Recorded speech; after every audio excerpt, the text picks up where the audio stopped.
Olha, gente, tem uma coisa que precisa ser dita com muita clareza sobre esse debate aí envolvendo o PL da dosimetria, viu? A gente sabe, né? Foi aprovado no Senado e depois meio que barrado pelo Xandão lá no STF.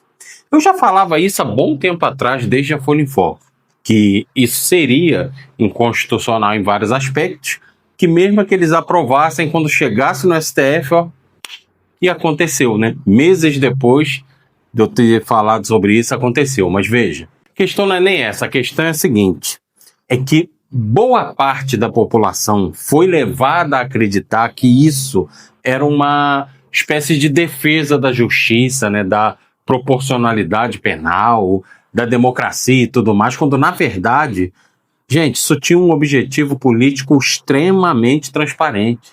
E não, isso não significa aqui defender penas eternas ou dizer que o sistema penal brasileiro seja perfeito. É claro que não é, o ponto aqui é outro, gente. O ponto é entender como determinados grupos políticos começaram a usar o discurso da dosimetria, sabe como?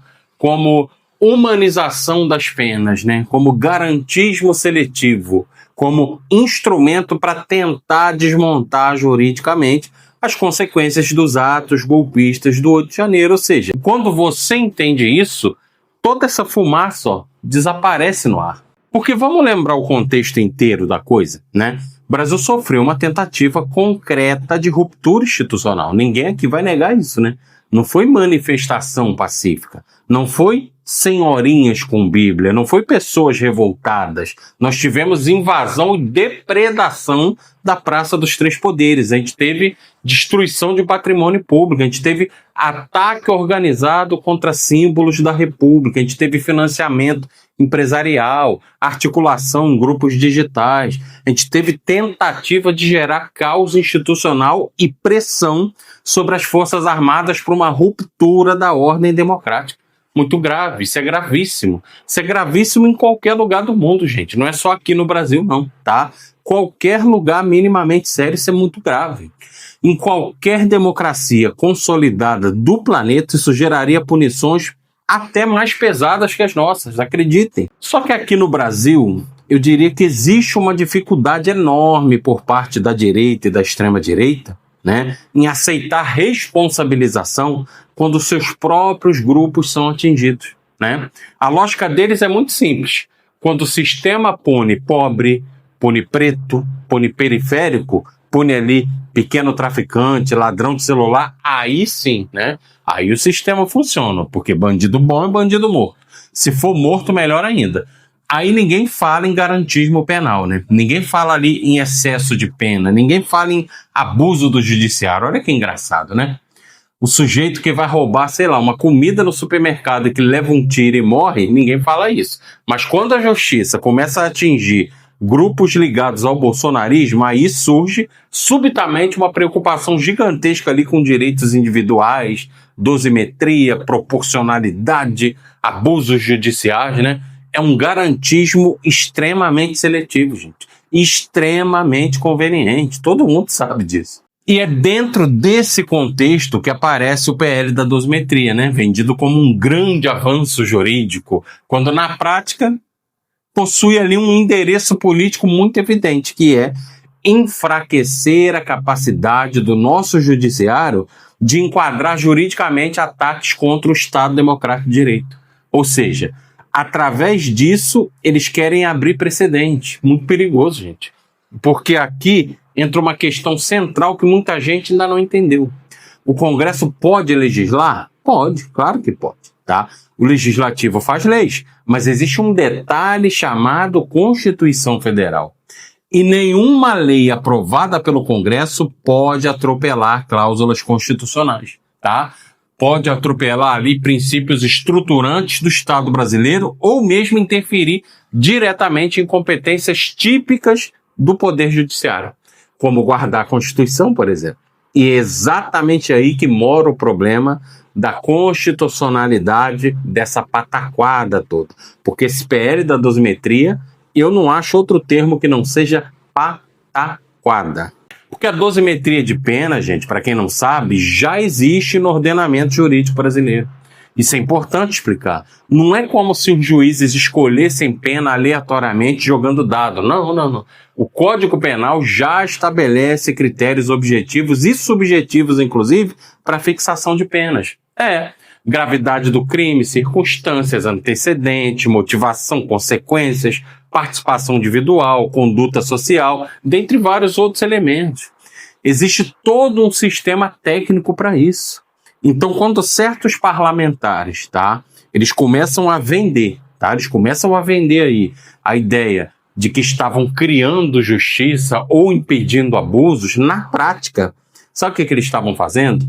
Eles estavam tentando criar uma interferência política direcionada sobre processos específicos que já estavam em andamento. Ou seja, eles querem, ou queriam, porque eu acho que não vai rolar, ainda bem, eu já venho falando isso há tempo, falava na Folha em Foco também, não vai rolar porque fere a Constituição. E aqui mora outro ponto gravíssimo, gente, é o princípio da separação dos poderes. O Legislativo não pode simplesmente criar uma lei causuística com o objetivo indireto ali de constranger, decisões judiciais específicas em andamento.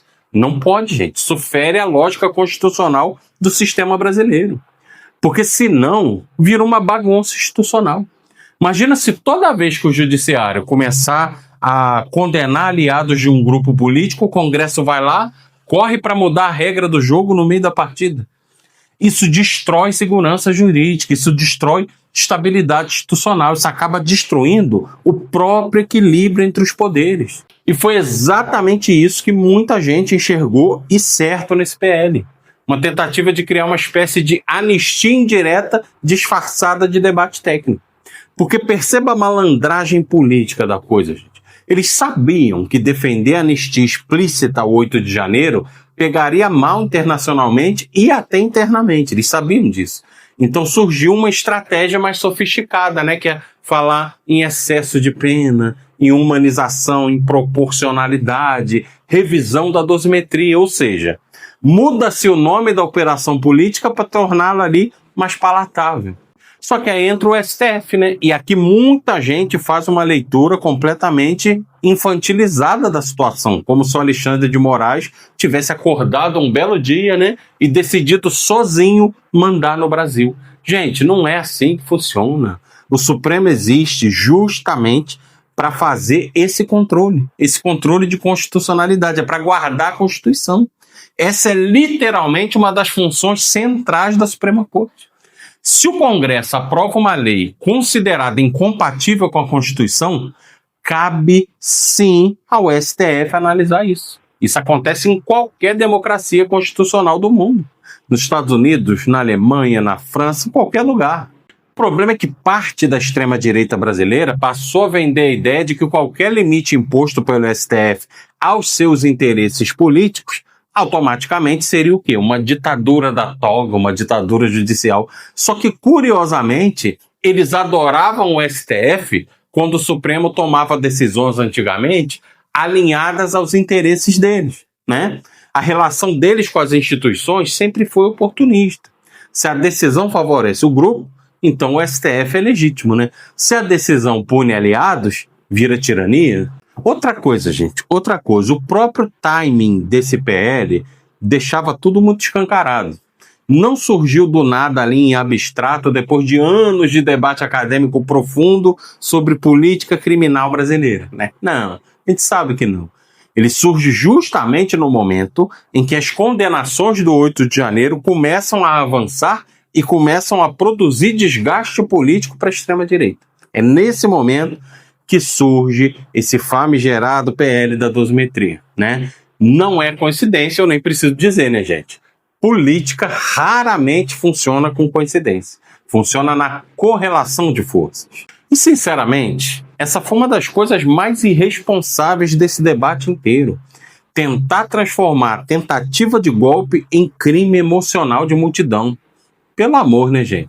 Como se aquelas pessoas ali tivessem simplesmente perdido a cabeça espontaneamente. Não,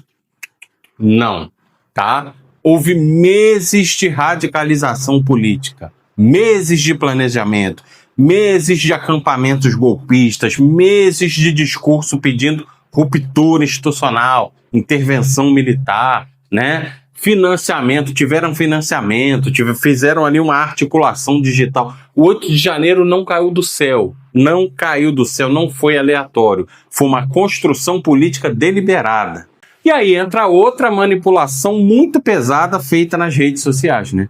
Pegam casos isolados ali, emocionalmente apelativos, para quê? Para tentar desmontar toda a compreensão coletiva do que aconteceu. Mostram uma pessoa chorando, uma pessoa idosa, alguém dizendo que nem entrou no prédio, e transformam isso no quê? Numa narrativa geral de perseguição política. Só que julgamento criminal, gente, não funciona por corte de TikTok. Processo penal envolve individualização de conduta, envolve provas ali de participações, associação, contexto, materialidade. O problema é que a extrema-direita aprendeu perfeitamente a operar pela emoção pública e não pela análise jurídica real. Não, e tem outro detalhe importantíssimo, né, gente? O STF não acabou com a democracia ao barrar esse tipo de iniciativa, né? Pelo contrário, o que sustenta democracias constitucionais modernas é justamente a existência de quê? De freios e contrapesos. Gente, nenhum poder pode fazer absolutamente tudo. O Congresso não pode tudo, o Executivo não pode tudo, o Judiciário também não pode tudo. Esse equilíbrio ele é justamente o que impede aventuras autoritárias. Agora imagine o precedente perigosíssimo que seria aprovado se o Congresso pudesse alterar regras penais de maneira claramente direcionada para quê? Para beneficiar grupos políticos específicos envolvidos em ataques institucionais recentes, envolvido em tentativa de golpe. Gente, se abriria uma avenida institucional inteira para o colapso democrático. Porque qualquer maioria parlamentar circunstancial poderia começar a mexer diretamente em mecanismos de responsabilização penal conforme os seus interesses, os interesses do seu grupo no momento. E aí vem o mais irônico disso tudo, né, gente? Muita gente que hoje grita contra o STF dizendo que eles fazem uma ditadura da toga, passou anos defendendo a intervenção militar, defendendo o fechamento do Supremo e ruptura institucional, né? Então existe também aí uma hipocrisia, né, gente? Porque democracia não é só aceitar instituição quando ela protege seus aliados, né? Democracia também significa você aceitar os limites constitucionais quando eles atingem o seu próprio campo político. E, sinceramente, gente, boa parte dessa tensão toda aí foi fabricada exatamente para alimentar a mobilização digital. Porque a extrema-direita contemporânea, ela vive de conflito permanente, tá? Ela vive de produzir sensação de perseguição, né? Vive de criar a narrativa de que existe uma batalha final entre o povo e o sistema. E isso gera o quê? Engajamento. Isso gera radicalização, identidade política, monetização, né? Fidelização emocional da base. Então, quando surge um PL desses aí, ele não serve apenas como instrumento jurídico, ele serve também como instrumento narrativo, tá? Mesmo sabendo... Sinceramente aqui, vocês acham que os senadores não sabiam que isso era inconstitucional e que ia ser barrado? Eles sabiam. Mas mesmo sabendo de tudo isso, tá? Que enfrentaria barreiras constitucionais, tá? Ele já cumpriu a função política ao criar manchetes, ao alimentar discursos ali de perseguição, de manter a militância mobilizada contra o Supremo. É isso, gente. Eles sabiam que isso não ia dar em nada. E, no fundo, essa é a grande questão que muita gente ainda não entendeu sobre o Brasil atual. Nós estamos vivendo uma disputa permanente sobre os limites da própria democracia brasileira. Não é apenas disputa eleitoral, mas, isso já foi há muito tempo. Não é apenas de esquerda versus direita, é disputa sobre se instituições terão capacidade de sobreviver a pressões ali golpistas organizadas sem serem desmontadas por conveniência política. E aí você pode até discutir, se determinadas penas individuais poderiam ou deveriam ser menores em casos específicos. Isso é legítimo. Direito penal comporta, sim, debate técnico, tá? O problema é usar esse debate técnico como cavalo de Troia para quê? Para fragilizar a responsabilização de ataques contra a ordem democrática. É isso que tentaram fazer com esse PL da dosimetria. Aí deixa de ser apenas de discussão jurídica e vira operação política, né? E foi exatamente por isso, gente. Por isso que esse PL acabou sendo visto por muita gente como inconstitucional desde o nascimento. Eu mesmo era um que falava. Isso pode até passar, mas bateu no STF, acabou. Porque havia um forte entendimento, gente, de que ele interferia de maneira indevida na autonomia jurisdicional. Criava distorções ali no equilíbrio entre poderes. Possuía motivação claramente casuística, gente, claramente. Ou seja, não nasceu como política pública estrutural séria. Nasceu como instrumento de tensão política e, sinceramente, esse talvez seja o maior problema do Brasil de hoje. Tudo virou guerra institucional permanente, né? Tudo virou tentativa de tensionar limites dentro da democracia para produzir ali um ganho político imediato, ganho de capital político, né? Enquanto isso, o debate público vai ficando cada vez mais intoxicado por narrativa emocional, por desinformação jurídica, né? Por radicalização contínua. E é isso, gente, é isso. Esse PL é inconstitucional, isso vai ser arquivado, engavetado, isso não vai dar em nada. Isso foi para gerar esse furdunço mesmo. O PL da dosimetria já cumpriu sua função, tá? Já cumpriu sua função, gerou manchete, agora a galera vai vir com a narrativa de ditadura da toga, ditadura do judiciário, mas, cara pálida, entenda. O judiciário é um dos 3 poderes, lembra? Feios e contrapesos, a gente não é governado por um poder só.